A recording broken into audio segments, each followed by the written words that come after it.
Hello guys, welcome to my channel. Today this video show you how to open PDF files in separate window.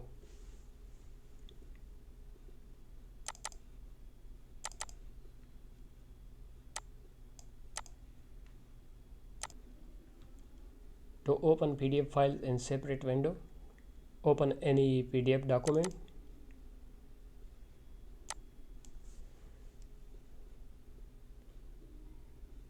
Press Ctrl K to open Adobe Preferences.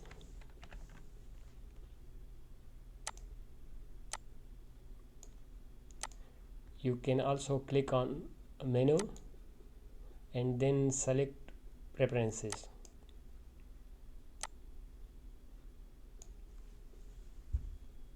Then go to General tab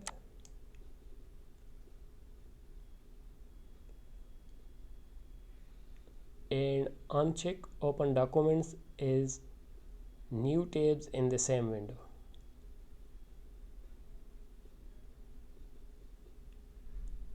Disable this option.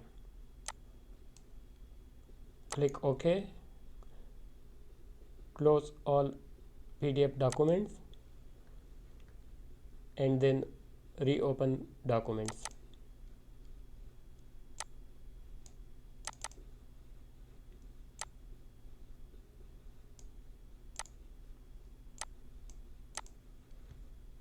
Thanks for watching. Please subscribe for more videos.